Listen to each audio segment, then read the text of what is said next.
Good day, welcome. This is your Daily Med with Lady V. Today's story comes to us from the book of Judges, chapter 6, from verse 12 onwards. We realize this was Gideon praying to God, asking him for a sign. In Israel's history, we have seen that many times they turn away from God. And throughout these times, there is a cycle that they would follow. They would turn away from God, meaning they would sin. And then they would go into servitude. They would make supplication to God, and God would grant them salvation / deliverance. We have seen 7 different servitudes. At this time in the cycle, they were being oppressed by the Midianites. And so it were that the Midianites would come and raid them, carry off their livestock, take all their crops. They would strip the land. So as a result of Israel's backsliding, this was now happening to them. It resulted in poverty, it resulted in enslavement and fear. These were people that Israel once conquered. Now they are their masters. And so it is with us as children of God. When we return from following the Lord, when we backslide, our old habits enslaved us and caused us to become impoverished as well. So Israel cried unto God. In the cycle, it means they make supplication unto him. They were willing at this time, Lord, I am surrendering to you. We need your help. So the Lord sent a prophet to remind them of their idolatry. They have gone away from him. They have served idols. They have put other things in place of him. After all what God has done for them. So God say, I would like to remind you of a few things that I have done for you, yet you turn your back upon me. He told them, I was the one who brought you out of Egypt. This is a reminder. I brought you out of the house of bondage. He says, I deliver you out of the hand of the Egyptians. I delivered you out of the hand of all your oppressors. He says, I drove the oppressors out of the land, and I gave the land to you. He says, I am your God. You didn't have to fear even when the Amorites come upon you. But at this point in time, they were backslidden. They turned away from God. So here was a man named Gideon. He was secretly threshing wheat in a wine press. He was hiding from the Midianites. If they should have seen him threshing this wheat, they would have taken it away. So here he is in a place that was not meant to thresh wheat. Normally they would go on the top of the house and thresh it, so when they throw it up in the wind, the chaff would blow away and the wheat would remain. At this time, he couldn't publicly do so. So he was secretly hiding and maybe threshing just a little at a time so that the Midianites would not see him. I believe with all my heart while he was doing this, he was praying to God. He was saying, God, look at what have become of your people.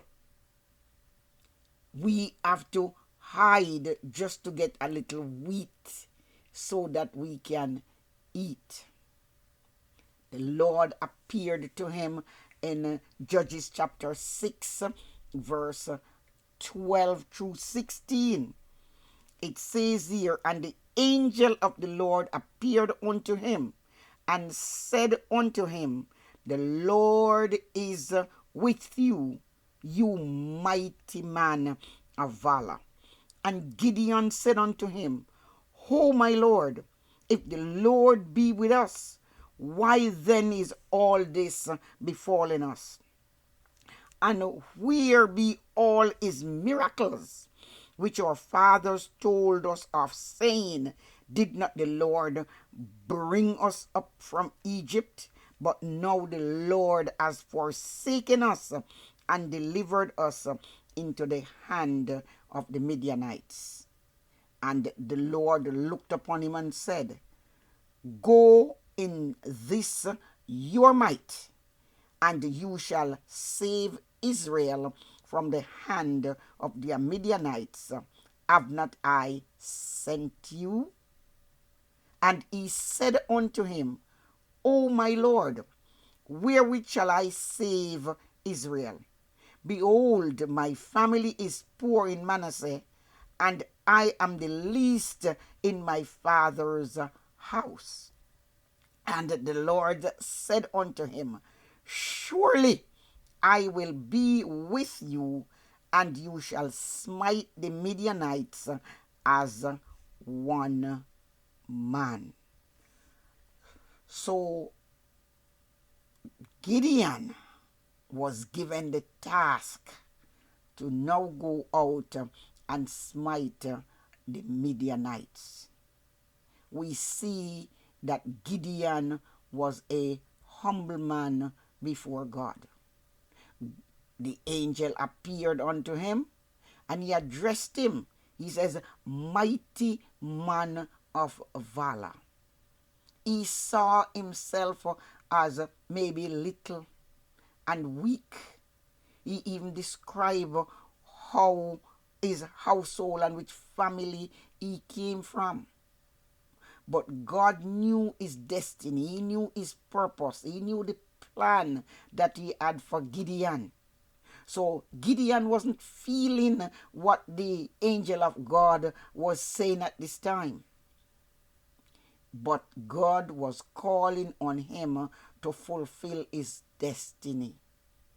He was hesitant to accept the call for mission, but God was insistent that he do this. So when we look at verse 13 through 16, he said unto him, Lord, the miracles, how is this going to take place?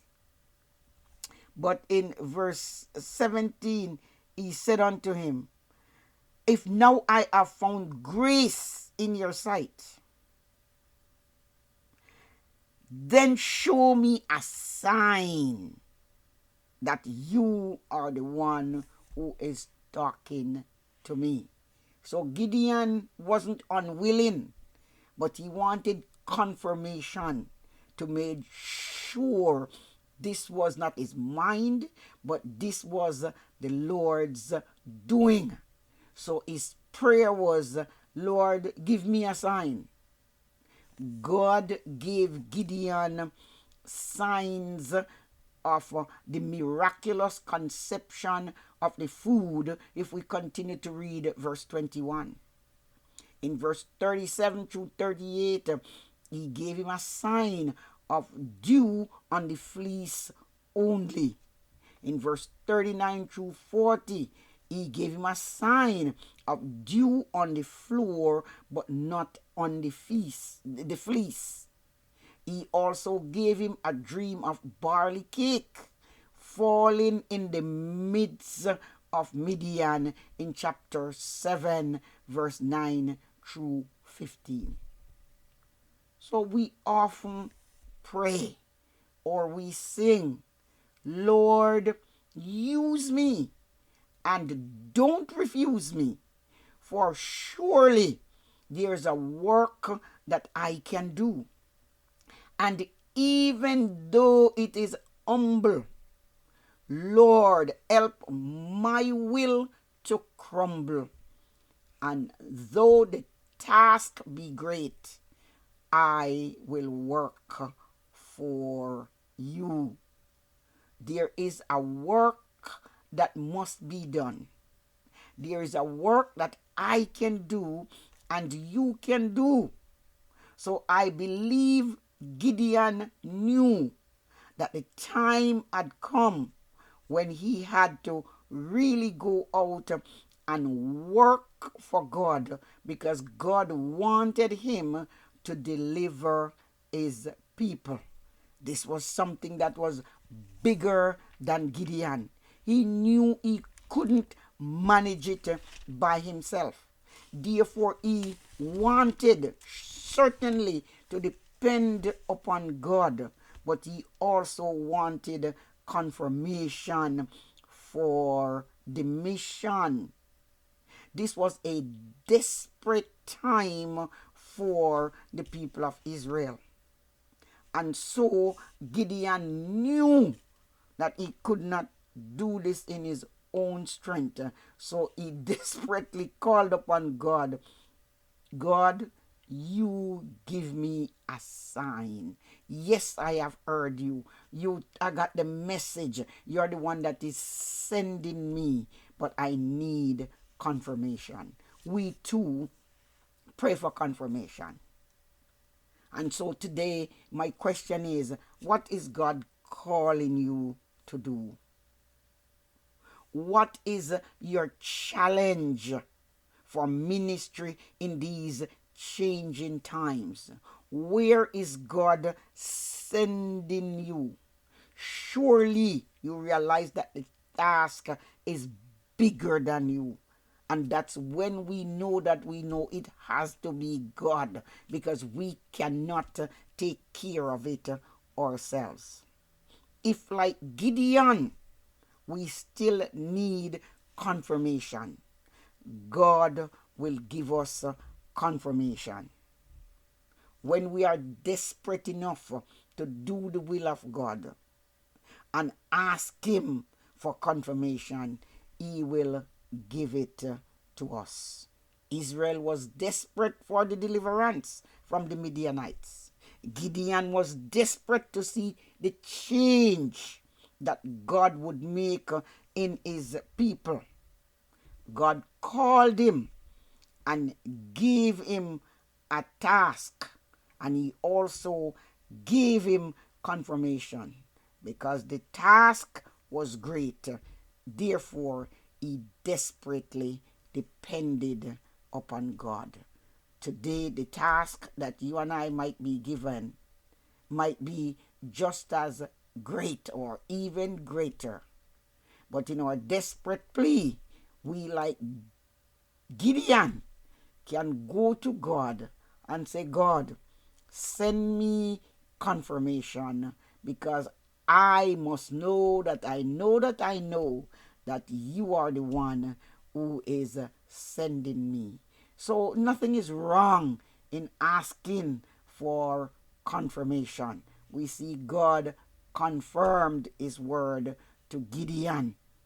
We cannot just ask him for a sign for every and any little thing, but he will confirm his words to us. However, he chose to confirm it.